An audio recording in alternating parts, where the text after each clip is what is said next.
सोनिया गांधी और राहुल गांधी आगे आए थे और उन्होंने जिम्मेदारी ली थी। इस चुनाव में जो कांग्रेस नेताओं के बयान आ रहे हैं वो सामूहिक जिम्मेदारी की बात आ रही है, उसी हिसाब से पोस्टर लगे हैं। लेकिन मुझे लग रहा है कि सोनिया गांधी जब पत्रकारों से मिलेंगी तो वो जो डिस्क्रेडिट है कि इस हार के लिए कौन जिम्मेदार है, शायद वो अपने पाले में उसको खींचने की कोशिश करें और राहुल को बचाने की कोशिश करें। क्योंकि होगा क्या कि अब जो है राहुल के ऊपर पार्टी के अंदर से जो है वार बढ़ेगा कि राहुल गांधी जो है सक्षम लीडरशिप नहीं दे पा रहे हैं। और कांग्रेस में एक धड़ा बहुत पहले से डिमांड कर रहा है कि इस प्रियंका गांधी को आगे लाया जाए। जी बिल्कुल, प्रियंका गांधी को आगे लाया जाए। और जिस तरीके से आक्रामक रुख उन्होंने नरेंद्र मोदी के खिलाफ दिखाया था और चर्चा का विषय बनी थी अमेठी और रायबरेली में, उससे कहीं ना कहीं ये पिक्चर निकलकर सामने आ रही थी कि हाँ, प्रियंका गांधी नेतृत्व कर सकती हैं। लेकिन यहाँ पर गांधी परिवार में अगर हम देखें, अगर हम सोनिया गांधी की बात करें, राहुल गांधी की बात करें, जो अब ये जनरेशन चली आ रही है, और साथ ही प्रियंका गांधी की बात करें, तो कहीं ना कहीं अमिताभ जी डिनायल मोड में रहते हैं, इतनी जल्दी सामने आने के लिए तैयार नहीं होते। सोनिया गांधी ने भी लंबा वक्त लिया, राहुल गांधी ने भी जिम्मेदारी लेने से लंबा वक्त लिया, और अब वही कहीं ना कहीं प्रियंका गांधी की भी पिक्चर यही उभर कर सामने आ रही है, क्योंकि कांग्रेस से अब ये डिमांड उठ रही है कि प्रियंका गांधी को आना चाहिए। तो डिनायल मोड में क्यों रहती है जब ये कहती है कि हाँ, इस देश का वो एक वन सोल परिवार बनने की कोशिश करता है। और जिस तरीके से नरेंद्र मोदी बार बार कहते हैं कि क्या इस देश को एक ही परिवार चलाएगा, तो ये खुद अपने आप अपनी जिम्मेदारी क्यों नहीं समझते? देखिए, कांग्रेस जो है वो अपने में एक कांग्रेस सिस्टम है और वो पूरा का पूरा सिस्टम जो है गांधी फैमिली पर ही डिपेंड है। जब तक कांग्रेस तभी सरवाइव कर सकती है जब गांधी फैमिली न्यूक्लियस उसका बनेगा। तो इसको तो भूल जाइए, या तो कांग्रेस खत्म हो जाए हिंदुस्तान से, और या तो जब भी वो अगर राजनीति करना चाहेगी तो वो लाएंगे। मुझे लगता है ये है कि बाउंस बैक करने के लिए कुछ ना कुछ छोड़ के रखते हैं, या तो हाँ, फिर ये निश्चित रूप से बाउंस बैक करने के लिए अभी प्रियंका गांधी उनके पास एक ट्रम्प कार्ड है। और आपको रोकना चाहेंगे अमिताभ जी, इस वक्त हमारे साथ कांग्रेस दफ्तर से हिरेंद्र राठौर हमारे संवाददाता मौजूद हैं। हिरेंद्र, कांग्रेस दफ्तर के बारे में हम क्या पूछें, आप ही बताइए। देखिए रीना, जैसा कि सुबह से माहौल है कांग्रेस दफ्तर का, अब तो मीडिया कर्मी भी थक गए हैं यहाँ इंतजार करते करते। हालांकि अभी कांग्रेस के बड़े नेता द्विवेदी आए हैं, लेकिन वो सीधे अंदर चले गए हैं। अब देखिए 3 बजे के आसपास शायद प्रेस कॉन्फ्रेंस हो सकती है, तो कोई नेता सामने आए और फिर वो अपनी जी हिरेंद्र, जानकारी ये भी मिल रही है कि कांग्रेस के तमाम नेताओं ने अपना फोन स्विच ऑफ कर लिया है। जी बिल्कुल, सारे जो मीडिया पर्सन्स हैं वो लोग संपर्क करने की कोशिश कर रहे हैं। सुबह तक तो कुछ लोग उठा रहे थे, लेकिन जैसे जैसे रुझान आते गए और एनडीए और बीजेपी के जो की तरफ जो झुकाव हुआ रुझान का नतीजों का, तो उसके बाद लगभग सारे नेताओं के फोन स्विच ऑफ चल रहे हैं। और शायद यही कारण है कि वो सामना नहीं कर पा रहे हैं कि क्या कारण बताया जाए मीडिया कर्मियों को। तो ये हो सकता है क्योंकि जो युवक कांग्रेस के नेता हैं, 1-2 कार्यकर्ता हैं, वो जरूर कांग्रेस मुख्यालय में दिखाई दे रहे हैं। और उनका कहना है कि अभी कुछ देर में ही शायद 3 बजे के आसपास कोई प्रेस कॉन्फ्रेंस कांग्रेस की हो सकती है और उसमें कांग्रेस अपना पक्ष रख सकती है। रीना जी, तो 3 बजे के करीब प्रेस कॉन्फ्रेंस होगी, अपना पक्ष रखेगी। सन्नाटा पसरा हुआ है कांग्रेस के दफ्तर में और तैयारियां भले ही की गई, टेंट भले ही लगाए गए, समीक्षा की जाएगी। अब देखा जाएगा कि हार के लिए किसे जिम्मेदार मानती है कांग्रेस। यहाँ पर विद्याशंकर जी भी हमारे साथ मौजूद हैं। विद्याशंकर जी, यहाँ पर आपसे जानना चाहेंगे हम लाल कृष्ण आडवाणी के बारे में, और इस वक्त हमारे साथ बीजेपी नेता गिरिराज सिंह जी जुड़ गए हैं। गिरिराज सिंह जी, आपका बहुत बहुत स्वागत है और सबसे पहले आपको बहुत बहुत बधाई, जिस तरीके से 30 साल का रिकॉर्ड टूटता हुआ दिख रहा है। जी देखिए, मेरा मानना है कि देश में सारी पार्टियां एक हो गई एनडीए को छोड़ करके, और नरेंद्र मोदी पर जिस ढंग से लोगों ने प्रहार किया, केवल आइडियोलॉजिकल प्रहार होता तो बात समझ में आती है। उनके व्यक्तिगत जीवन पर प्रहार किया और उस तरह से जनता में नरेंद्र मोदी के प्रति और आकर्षण बढ़ते गया। क्योंकि जब भारत की गिरती हुई साख, दुनिया में भारत की साख जिस ढंग से कांग्रेस गिराई, महंगाई आया, भ्रष्टाचार आया, तो लोग एक तरफ उबे हुए थे तो दूसरे तरफ नरेंद्र मोदी के प्रति जैसे कहता है डूबते को तिनके का सहारा। तो एक नौजवानों में, मैं भी चुनाव लड़ रहा था, मैंने देखा कि नरेंद्र मोदी की एक अलग कॉन्स्टिट्यूएंसी है। भारतीय जनता पार्टी की कॉन्स्टिट्यूएंसी से अलग हटके नरेंद्र मोदी के समर्थकों की एक लंबी फौज, जिसमें जाट, धर्म सबसे अलग हट करके जी लोग थे।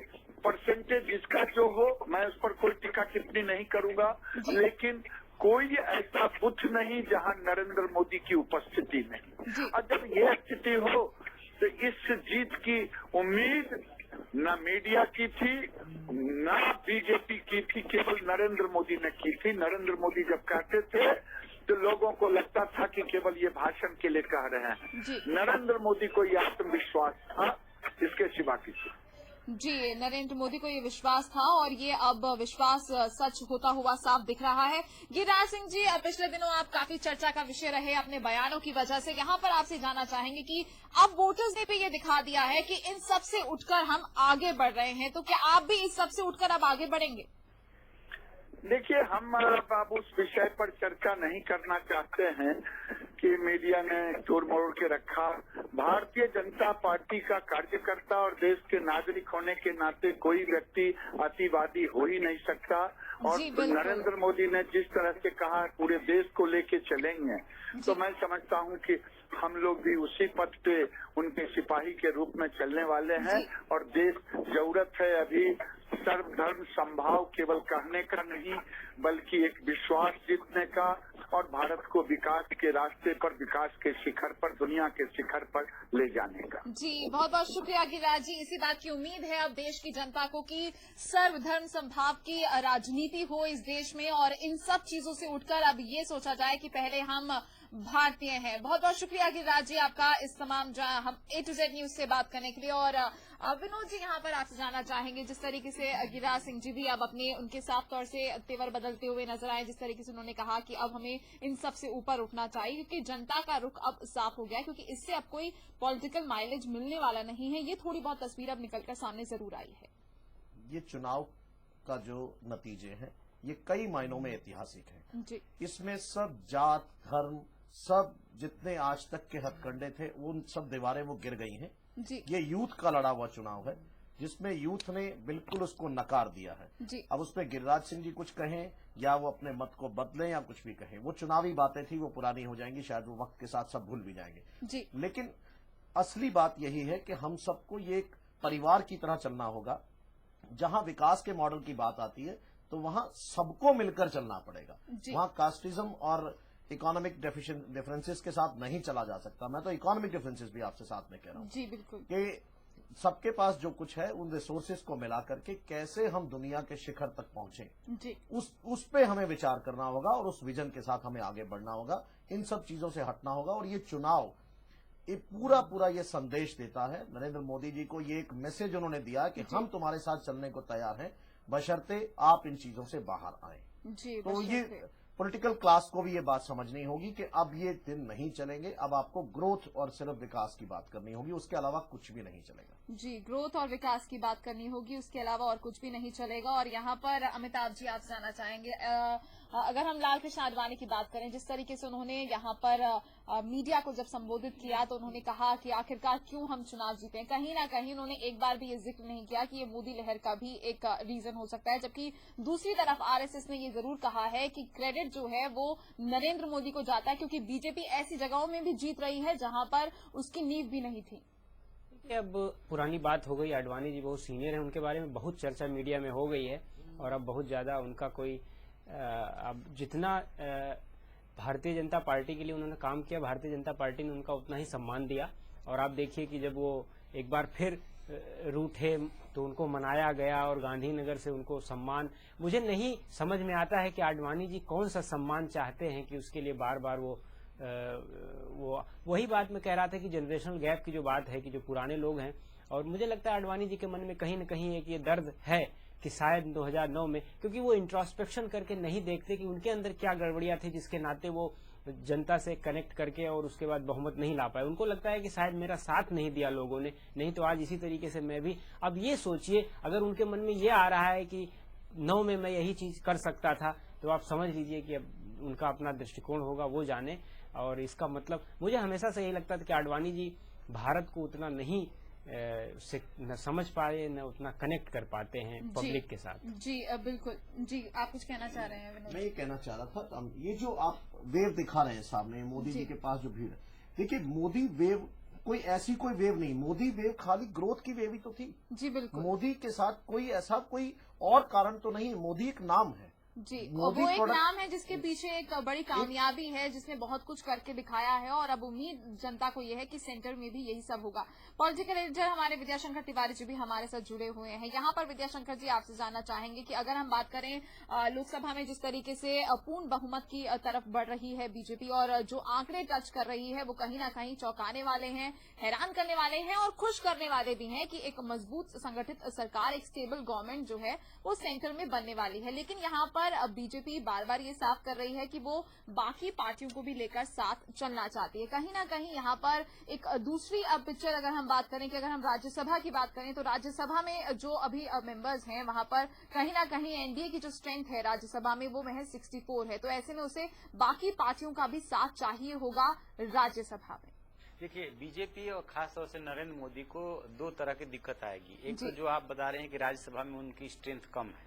स्वाभाविक तौर पे जब आप बदलाव लाएंगे, परिवर्तन लाएंगे, कोई कानून बनाएंगे तो उसमें राज्यसभा में भी आपको सपोर्ट चाहिए। तो एक तो इसका लॉजिक ये है। दूसरा जो सबसे महत्वपूर्ण पहलू है वो ये है कि नरेंद्र मोदी को लेकर के चुनाव के दौरान, चुनाव से पहले और चुनाव के बाद जिस तरह से पूरे देश में माहौल बनाया जा रहा है विपक्षी पार्टियों से की तरफ से, उसको लेकर के नरेंद्र मोदी और बीजेपी बहुत सतर्क है। उन्हें पता है कि ये विपक्षी जो है किसी भी हद तक उनको बदनाम करने के लिए जा सकते हैं। जैसे ही एग्जिट पोल आया, हैदराबाद से दंगे की खबर आई और उत्तर प्रदेश में अलर्ट जारी किया गया, कई जगह से दंगा फैलाने की खबरें आने लगी कि ऐसी कोशिश की जा सकती है। यही वजह है कि नरेंद्र मोदी कह रहे हैं कि जब विकास करेंगे तो उसमें किसी पर्टिकुलरली कम्युनिटी के लिए नहीं करेंगे, वो विकास सबके लिए होगा। और यही वजह है कि वो ये कह रहे हैं कि हम सबको साथ लेकर चलेंगे। अब आप कल्पना कीजिए कि जब बीजेपी को क्लियर कट मेजोरिटी मिल रही है और एनडीए को पूरा 330 और 340 के बीच में जाकर के सीटें मिलने जा रही है, ऐसे में सबको लेकर के चलने की बात क्यों हो रही है? इसलिए हो रही है कि माहौल ठीक रहे। और उन्होंने अपने इंटरव्यू में एक और बात कही थी कि वो राहुल गांधी से भी समर्थन मांगेंगे, राहुल गांधी का भी सहयोग चाहेंगे यदि वो जीत करके आते हैं तो जो लोकतंत्र होता है उसमें सिर्फ विपक्ष की भूमिका ये नहीं होती है कि वो विरोध करे। बीजेपी ने भी विरोध ही ज्यादा किया है। उसकी भूमिका ये भी होती है कि कंस्ट्रक्टिव विरोध करे, वो कंस्ट्रक्टिव अपनी भूमिका निभाए। यदि कोई अच्छा काम हो रहा है तो उसमें सहयोग करे। तो मुझे लग रहा है कि नरेंद्र मोदी इस तरफ इशारा कर रहे हैं कि जो कुछ उन्होंने प्लानिंग कर रखा है, पहले से प्लानिंग उनका ब्लूप्रिंट तैयार है कि बनारस के लिए क्या करना है, रेलवे के लिए क्या करना है, 100 शहर बसाने के लिए क्या करना है। तो जो ब्लूप्रिंट उनके पास है उसको लागू करने के लिए न सिर्फ सारे पॉलिटिकल पार्टी की मदद की जरूरत पड़ेगी बल्कि देश के लोगों की भी सहयोग की जरूरत पड़ेगी ताकि एक सकारात्मक माहौल बने। तो उस सकारात्मक माहौल की वो बात कर रहे हैं। जी बिल्कुल, सकारात्मक माहौल की बात कर रहे हैं और ये सकारात्मक माहौल बनना बहुत ज्यादा जरूरी है इस देश के लिए। और इस वक्त देहरादून से हमारे साथ जुड़ गए हैं हमारे संवाददाता आकाश गौड़। आकाश, यहाँ पर आपसे जानना चाहेंगे, उत्तराखंड की बात करें तो कहीं ना कहीं क्लीन स्वीप हो रहा है यहाँ पर बीजेपी की तरफ से।